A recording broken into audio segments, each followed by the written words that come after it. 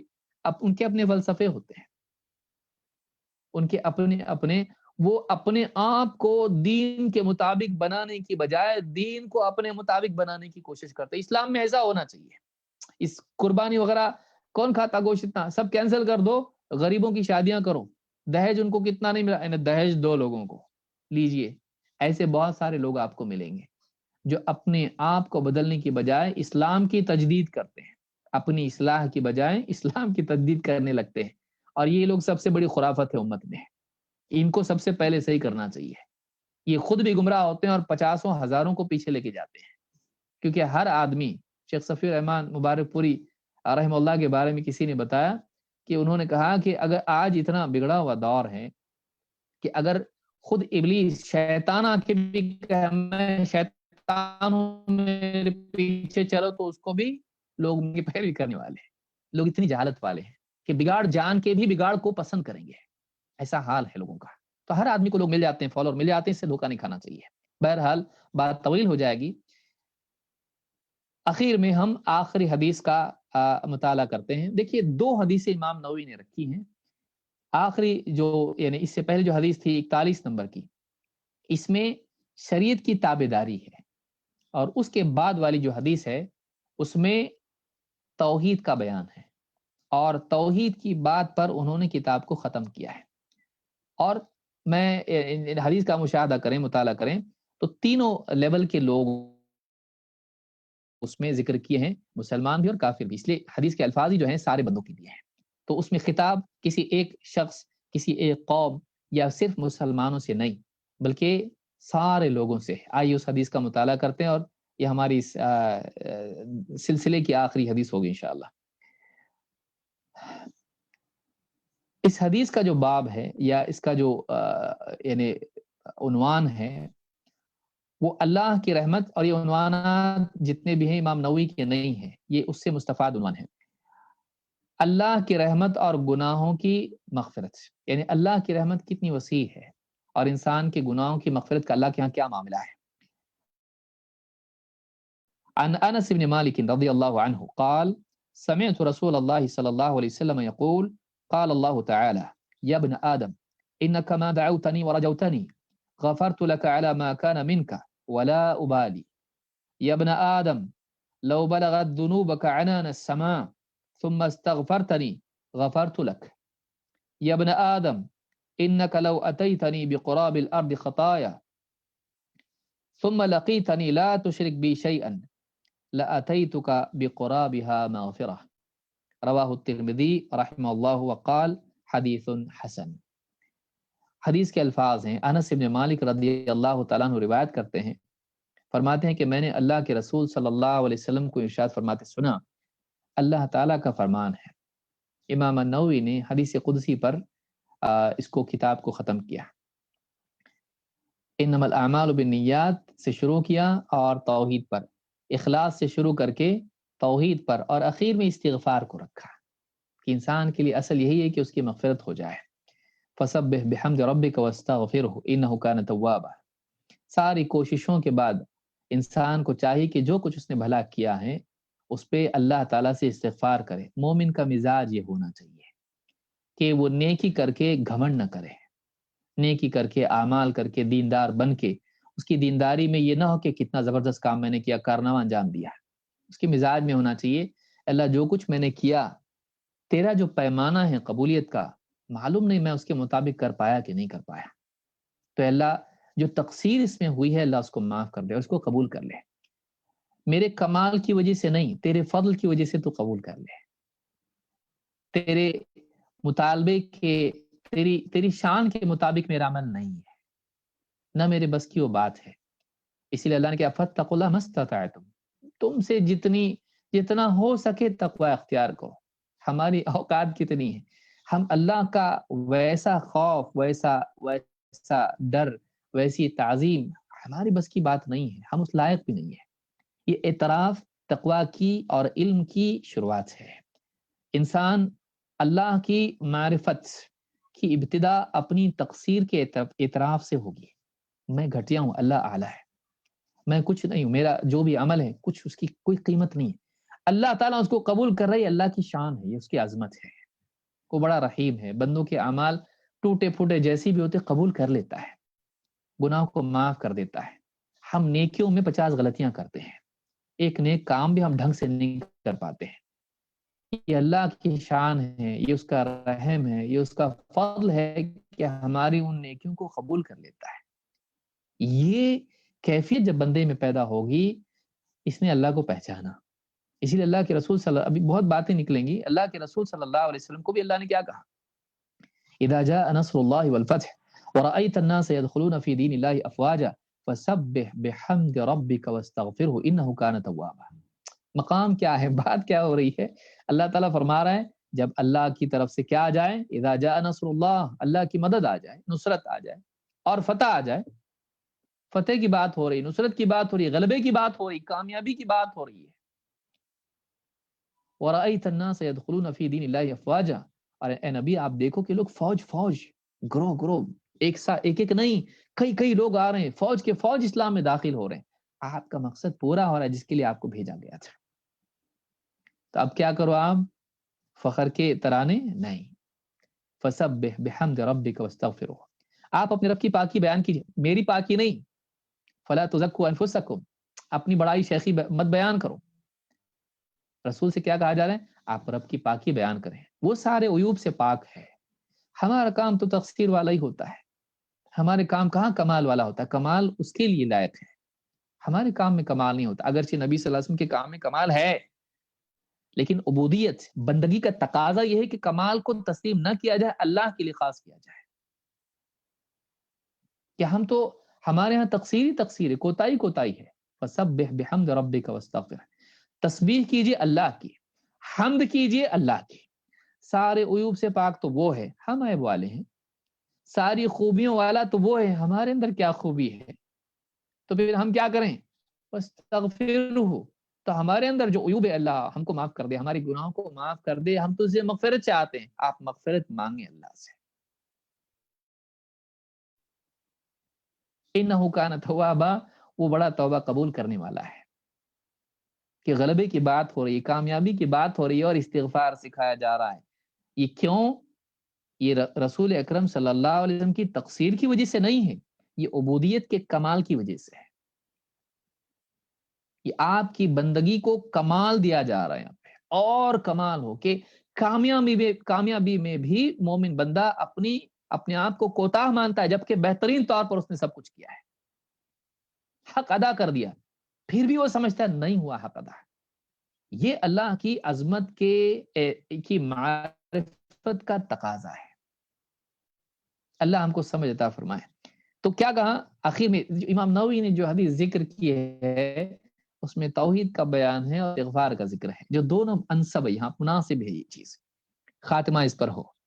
کیا کہا کہ اللہ تعالیٰ فرماتا ہے، حدیث قدسی ہے، یا ابن آدم، اے آدم کے بیٹے، اے آدم کی اولاد، اے انسان.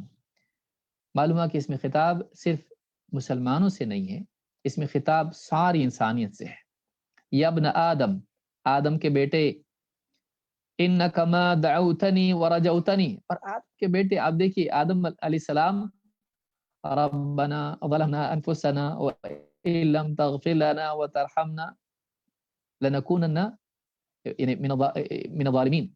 کہ اے اللہ اگر یعنی لنکون من الخاسرین، اے اللہ اگر تو نے ہم نے ظلم کر لیا اپنے اوپر، اے اللہ ہم اپنے جانوں پر ظلم کر لیا، اور اگر تو ہماری مغفرت نہ کرے، ہم پر رحم نہ کرے، تو ہم تو خسارے میں پڑ جائیں گے.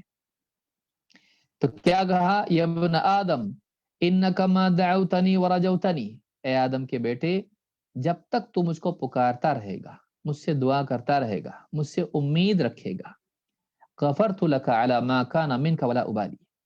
جو کچھ بھی تجھ سے سرزد ہوا ہو میں سب کی مغفرت کر دوں گا، اور مجھے کوئی پرواہ نہیں، مجھے کوئی پرواہ نہیں. یا ابن آدم، اے آدم کے بیٹے، لو بلغت ذنوبک عنان السماء. اگر تیرے گناہ آسمان کی بلندیوں کو بھی چھو جائیں، یا بادلوں تک اوپر ان کو ایک کے اوپر رکھا جائے, کو ڈھیر بنایا جائے تو بادلوں تک پہنچ جائیں, اتنے گناہ ہوں تیرے پاس, گناہوں کے پہاڑ ہوں جو بادلوں کو چھو رہے ہوں. لو بلغت ذنوبک عنان السماء, لو بلغت ذنوبک عنان السماء ثم استغفرتنی, پھر تم اس سے مغفرت کی دعا کرے, غفرت لک, میں تیری مغفرت کروں گا.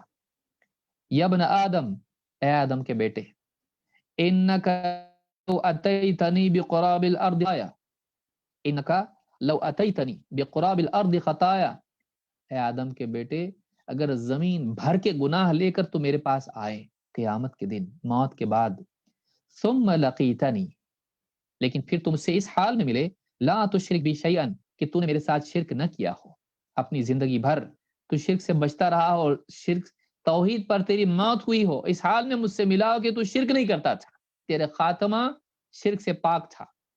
لَأَتَيْتُكَ بِقُرَابِهَا مَغْفِرَةً, جتنے گناہ لے کے تو آیا ہے نا زمین بھر کے, اتنی مغفرت لے کے تجھ سے میں ملوں گا.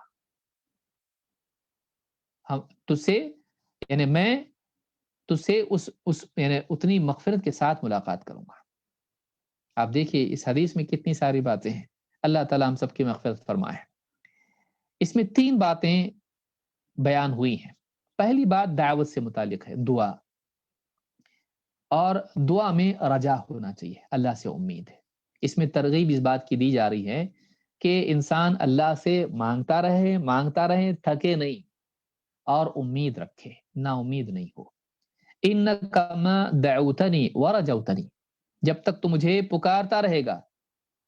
دعا عبادت کی اصل ہے. الدعاء هو العبادہ, حدیث میں ہے دعا عین عبادت ہے, اور انسان کو اللہ تعالیٰ نے, بندوں کو اللہ تعالیٰ نے عبادت کے لیے پیدا کیا ہے. بندگی کا اظہار دعا میں ہے, اللہ کو پکارتا رہے, مانگتا رہے. ہم بھکاری ہیں, فقیر ہیں, ہم محتاج ہیں, مسکین ہیں, گھمنڈ نہ ہو ہمارے اندر, سب اللہ کا دیا, کیا مانگنا, مانگ اللہ سے. اس سے انتفاع بھی ممکن نہیں ہے تیرے لیے جب اللہ تعالیٰ نہ چاہے. جو کچھ ہے وہ تیرا نہیں ہے جب تک کہ اللہ تجھ کو اس سے فائدہ نہ پہنچائے. تو انک ما دعوتنی ورجوتنی, اللہ تعالیٰ نے یہاں پر بتایا کہ دعا کرنے والے کو امید ہونی چاہیے. اللہ نے فرمایا وقال ربکم ادعونی استجب لکم, تمہارے رب کا فرمان ہے کہ تم مجھ سے دعا کرو, میں تمہاری دعا قبول کروں گا. دعا کرنے والا دعا کی قبولیت کی امید کے ساتھ دعا کرے, بلکہ یقین کے ساتھ. یہ سورہ مومن کی آیت نمبر 60. رسول اکرم صلی اللہ علیہ وسلم فرماتے ہیں ادعوا اللہ وانتم موقنون بالاجابہ, اللہ سے تم دعا کرو اس حال میں کہ تمہیں دعا کی قبولیت کا یقین ہو. معلوم نہیں اللہ دعا قبول کرے گا کہ نہیں. اللہ میرا رب, ان ربی لسمیع الدعاء, میرا رب بڑا دعاؤں کا سننے والا ہے, میرا رب سنتا ہے دعاؤں کو. چپ کے بھی دعا کریں زکریا علیہ السلام کی طرح تو بھی سنتا ہے اللہ تعالیٰ, دل میں بھی ہو تو بھی سنتا ہے. تو دل کے حالات کو اللہ جانتا ہے. ادعوا اللہ وانتم موقنون بالاجابہ, اللہ سے اس طرح دعا کرو کہ تمہیں دعا کی قبولیت کا یقین ہو. واعلموا ان اللہ لا يستجیب دعاء من قلب غافل لاہن, اس بات کو اچھی طرح جان لو کہ اللہ تعالیٰ اس دل کی دعا کو قبول نہیں کرتا ہے جو دل اللہ تعالیٰ سے غافل ہو اور لہو میں پڑا ہوا ہو.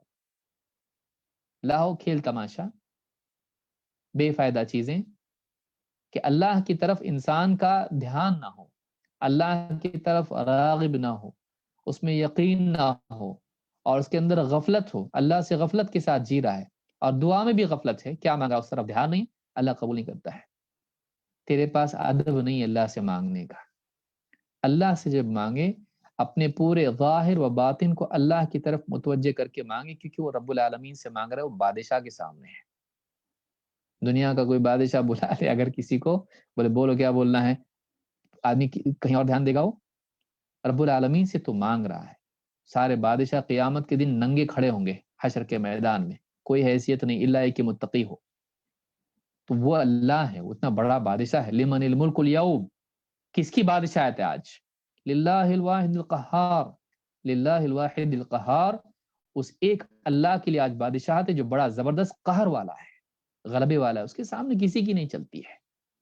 فرعون کو غرق کر دیا, نمرود کو غارت کر دیا, کتنے چلے گئے بادشاہ، ملک الموت سے نہیں بچ سکے، محتاج تھے ہر چیز میں، اللہ کے آگے کوئی نہیں، تو اس اللہ سے مانگ رہا ہے، اس کی عظمت کے احساس کے ساتھ مانگ، غفلت مت کر۔ اس حدیث کو امام ترمذی اور حاکم نے روایت کیا، صحیح الجامع الصغیر حدیث نمبر 2245، حدیث حسن ہے۔ بلکہ آپ نے فرمایا یستجاب لأحدکم ما لم یعجل، تم میں سے ہر آدمی کی دعا اللہ تعالیٰ سنتا ہے، قبول کرتا ہے، جب تک کہ وہ جلد بازی نہ کرے، جب تک کہ وہ جلد بازی نہ کرے۔ عجلت کس کو کہتے ہیں؟ تعجیل کس کو کہتے ہیں؟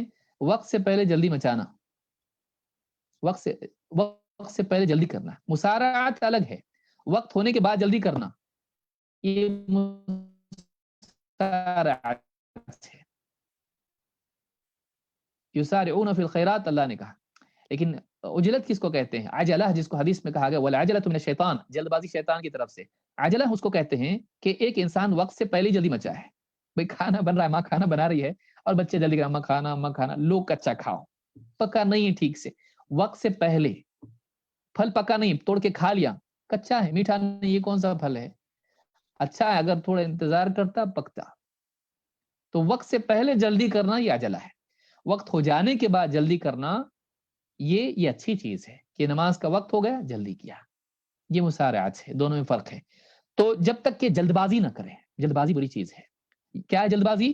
یقول دعوت فلم یستجب لی، وہ دعا کرے اور کہنے لگے کہ اتنی دعا کر رہا ہوں قبول ہی نہیں ہوتی، کہ اتنی دعا کر رہا ہوں لیکن قبول ہی نہیں ہوتی ہے۔ اس طرح سے بولنا یہ جلد بازی ہے۔ تو نے اللہ سے گزارش کی ہے، حکم نہیں دیا ہے، حکم اس کی طرف سے آتا ہے، وہ مالک ہے، وہ اپنے حکم سے کرے گا، وہ جب چاہے گا کرے گا۔ تیری گزارش ہے دعا، تیری دعا جو ہے اللہ پر کسی چیز کو یہ نہیں کرتی کہ اللہ نے کرنا ہی چاہیے ایسا، وہ مالک ہے، مالک کے سامنے گزارش کی ہے، تو تیری دعا اللہ تعالیٰ قبول کرتا ہے، اور اللہ اپنی حکمت سے فیصلے نازل کرتا ہے۔ یہ نہیں کہ تو نے مانگا اور دے دیا، تو کوئی مطلب یعنی ایسا تھوڑی کہ تیرا حکم چل رہا ہے کائنات کے اندر، کائنات میں اللہ کا حکم چلتا ہے۔ تو دعا کا مطلب گزارش ہے، بعض اوقات بندہ مانگا دے رہا ہی نہیں اللہ، مالک وہ ہے، جب وہ چاہے گا دے گا، وہ اس کے وقت پہ دے گا، اس کی اللہ تعالیٰ مشیت سے دے گا، مشیت تیری نہیں اللہ کی۔ تو یہ بات یاد رکھنے کی ہے۔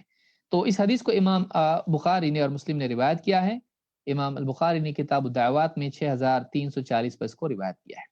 دعا میں امید ہونا چاہیے۔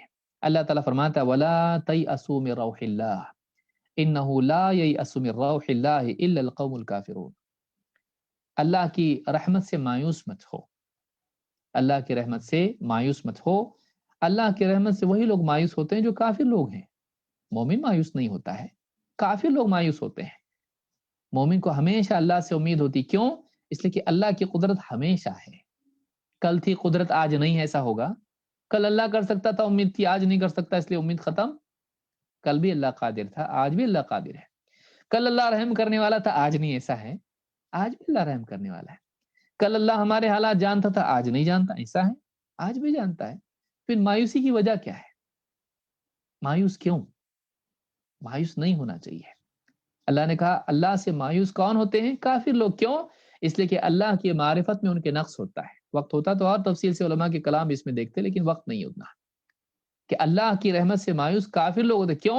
اللہ کو نہیں جانتے، وہ اللہ کو ٹھیک سے، اللہ کی معرفت ان کو نہیں، اس لیے کفر میں چلے گئے۔ قتادہ رحمہ اللہ فرماتے ہیں وَلَا تَيْأَسُوا مِن رَوْحِ اللَّهِ، روح اللہ کے معنی کیا کہتے ہیں؟ اَيْ مِن رحمت اللہ، اللہ کی رحمت سے وہی لوگ مایوس ہوتے ہیں جو کافر ہیں۔ امام ابن جریر الطبری نے اس کو روایت کیا ہے۔ اللہ تعالیٰ نے خود دوسری جگہ فرمایا قُلْ يَا عِبَادِي الَّذِينَ أَسْرَفُوا عَلَىٰ أَنفُسِهِمْ لَا تَقْنَطُوا مِن رَحْمَةِ اللَّهِ إِنَّ اللَّهَ يَغْفِرُ الذُّنُوبَ جَمِيعًا إِنَّهُ هُوَ الْغَفُورُ الرَّحِيمُ۔ اے میرے بندو، اے نبی، آپ اس آیت کو اچھے سے سمجھیں۔ قُلْ يَا عِبَادِي، اے نبی آپ کہیے میرے بندوں کو میرا پیغام پہنچائیے کہ اللہ تعالیٰ کا فرمان ہے اے میرے بندو۔ بعض لوگوں نے یا عبادی کو رسول سے جوڑ دیا، رسول کے بندے نہیں، اللہ کے بندے ہیں، لیکن پیغام رسول پہنچا رہا ہے، اللہ کا پیغام ہے کہ اے میرے بندو، یا عبادی الذین اسرفوا علی انفسہم، اے میرے بندو جو اپنے ہی خلاف حدیں پار کر گئے، جنہوں نے اپنے ہی خلاف اسراف کا ارتکاب کیا، اللہ کی حدیں پھلانگ دیں، لا تق یعنی گناہ کیے، لا تقنطوا من رحمت اللہ، اللہ کی رحمت سے تم ہرگز مایوس مت ہونا، ان اللہ یغفر الذنوب جميعا، اللہ تو وہ ہے جو سارے گناہوں کو بخش دیتا ہے، مغفرت کر دیتا ہے، انہ هو الغفور الرحیم، کیوں ایسا؟ اس لیے کہ وہ بڑا مغفرت کرنے والا، رحم کرنے والا ہے، جب تمہارے گناہ نہیں تھے تب بھی مغفرت کرنے والا وہ تھا، اور وہ مغفرت کرنے والا ہے اور رحم کرنے والا ہے، جب مخلوق نہیں تھی تب بھی رحمت والا وہ تھا، اللہ کی صفات ہمیشہ سے ہے، وہ بڑا غفور ہے، بڑا رحیم ہے۔ تو یہاں پہ اللہ تعالیٰ نے کن لوگوں کو امید دلائی؟ نیک لوگوں کو، آپ غور کیجئے، اور اللہ نے کتنی یعنی محبت کے ساتھ اور اللہ تعالیٰ نے کتنی رحمت کے ساتھ خطاب کیا ہے، اے میرے بندو، یا عبادی، اپنی طرف نسبت دی، ترغیب کے لیے، امید دلاتے ہوئے۔ کن لوگوں کو امید دلائی جا رہی ہے؟ جنہوں نے اپنے ہی خلاف سرکشی کی، یعنی گناہوں کا ارتکاب کیا، اپنے کو جہنم کا حقدار بنا دیا گناہ کر کے۔ اللہ کی رحمت سے مایوس مت ہونا۔ تو اللہ تعالیٰ گناہ گاروں کو امید دلا رہا ہے۔ سوچئے نیک لوگوں کے لیے اللہ کے ہاں کتنا بڑا انعام ہوگا کہ جو اللہ گناہ گاروں کو امید دلائے اپنی رحمت کی، نیک لوگوں کے لیے اللہ کی رحمت کا حال کیا ہوگا۔ اے لوگوں جنہوں نے اپنے ہی خلاف اسراف کا ارتکاب کیا، اللہ کی رحمت سے مایوس مت ہونا، موقع تمہارے لیے ابھی بھی باقی ہے، ابھی بھی امکان ہے۔ ان اللہ یغفر الذنوب جميعا، اللہ وہ ہے جو سارے گناہوں کو بخش دیتا ہے، انہ هو الغفور الرحیم، وہ بڑا مغفرت کرنے والا، رحم فرمانے والا ہے۔ سورہ زمر آیت نمبر 53۔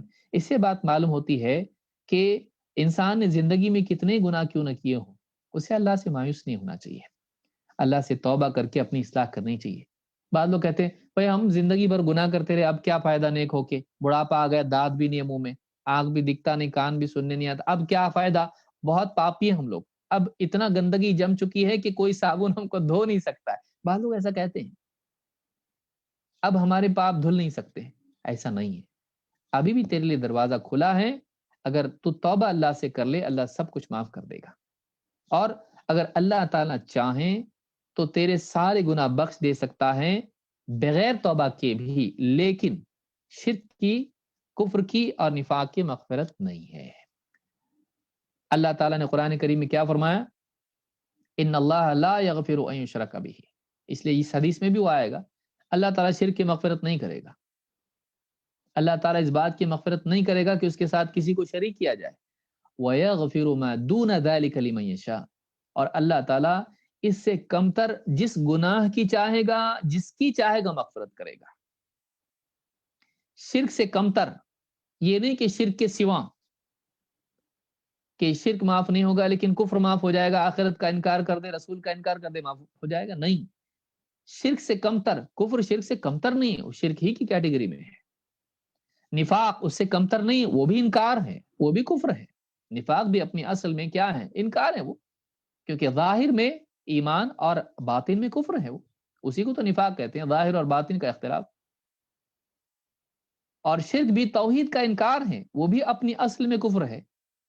تو شرک، کفر اور نفاق، اس کی مغفرت نہیں۔ ہم باقی جو گناہ ہیں، شراب پیا، جوا کھیلا، جھوٹ بولا، یا زنا کیا، چوری کیا، اللہ چاہے تو اپنی طرف سے معاف کر سکتا ہے، بغیر توبہ کی بھی وہ معاف کر سکتا ہے، اور رب العالمین وہ بادشاہ ہے۔ غفرت لک علی ما کان منک، جو بھی عمل تیرا سرزد ہوا ہو گناہ، میں مغفرت کر دوں گا، ولا ابالی، مجھے کوئی پرواہ نہیں، مجھے کوئی پرواہ نہیں کا مطلب یہ کہ بڑے سے بڑا گناہ ہو میں بخش سکتا ہوں، شرک اور کفر کے علاوہ، نفاق کے علاوہ، ولا ابالی، اللہ سے پوچھنے والا کون ہے؟ بھئی پرواہ اس کو ہوتی جس کو کوئی پوچھنے والا ہوتا ہے، ایسا کیوں کیا؟ لا يسأل عما يفعل وهم يسألون، رب العالمین ہے، وہ بادشاہ سب سے بڑا ہے، وہ اللہ اکبر۔ لا يسأل عما يفعل، وہ جو کچھ کرتا ہے اسے کوئی سوال نہیں کر سکتا ہے، اس کا کوئی محاسبہ نہیں کر سکتا ہے، کیونکہ ایسا اس سے پوچھ نہیں سکتا ہے. وَهُمْ يُسْأَلُونَ، بلکہ جو بندے ہیں ان سے پوچھ ہونے والی کہ تم نے ایسا کیوں کیا. اللہ سے کوئی پوچھ نہیں کر سکتا ہے. اللہ تعالیٰ بندوں سے پوچھ سکتا ہے، ان کا حساب لے سکتا ہے، اللہ سے کوئی نہیں. وہ جو چاہے کرتا ہے. وَيَفْعَلُ اللَّهُ مَا يَشَاءُ، اللہ جو چاہتا ہے کرتا ہے. ہاں، اللہ کا ہر کام، ہر فیصلہ حکمت اور عدل والا ہوتا ہے، ظلم والا نہیں ہوتا ہے، حکمت کے خلاف نہیں ہوتا ہے. اللہ کے نبی صلی اللہ علیہ وسلم فرماتے ہیں اذا دعوتم اللہ فعزموا فی الدعاء، جب تم اللہ سے دعا کرو تو دعا میں عزم کے ساتھ مانگو، اللہ چاہیے ایسا مانگو. ولا یقولن احدکم ان شئت فاعطی، جیسے کوئی آدمی دعا کرے اللہ سے کہے اگر ہو سکے تو دینا، ایسا میری زبردستی نہیں ہے. آپ پڑوسی سے کہہ سکتے ہیں، دوستوں سے کہہ سکتے ہیں، ایسا کوئی پرابلم نہیں ہوا تو کیجئے ورنہ کوئی بات نہیں. آپ کو ایسا اللہ سے دعا نہیں کرنا اللہ مجھ کو چاہیے. اللہ سے مانگے آدمی، ضد سے مانگے آدمی، اللہ سے مطالبہ کرے اس کا. اللہ سے مانگے تو کس سے مانگیں گے ہم؟ اور اللہ کے سوا دینے والا ہے کون؟ اور کوئی چیز ایسی ہے کہ جو اللہ نہیں دے سکتا؟ تو عزم کے ساتھ مانگے آدمی، بالکل یقین اور پختگی کے ساتھ مانگے اللہ مجھ کو چاہیے یہ. ایسا نہ کہیں کہ اللہ اگر تو چاہے تو دے. چاہے تو دے میں تیرا بولنے کی کیا ضرورت ہے؟ تو چاہے گا تو خود سے دے گا، تو اللہ کو مشورہ دینے کی ضرورت کیا؟ اگر چاہے تو دے. ان شئت فاعطنی، اگر تو چاہے تو مجھے دے. نہیں بولے ایسا اللہ سے. کیوں؟ فإن اللہ لا مستکرہ لہ، اس لیے کہ اللہ تعالیٰ کو کوئی مجبور نہیں کر سکتا ہے، اللہ کے لیے کوئی رکاوٹ پیدا نہیں کر سکتا ہے.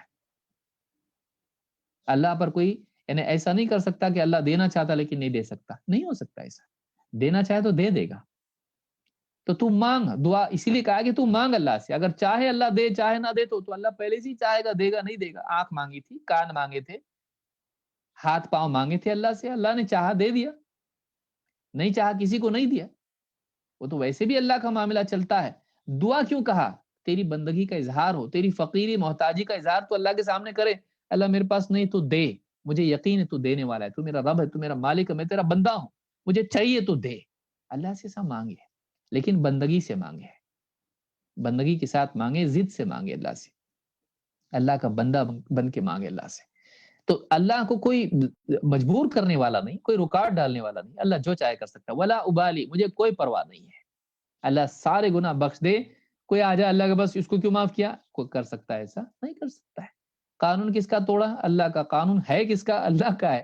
اللہ جس کو چاہے معاف کر دے، اللہ کی مرضی.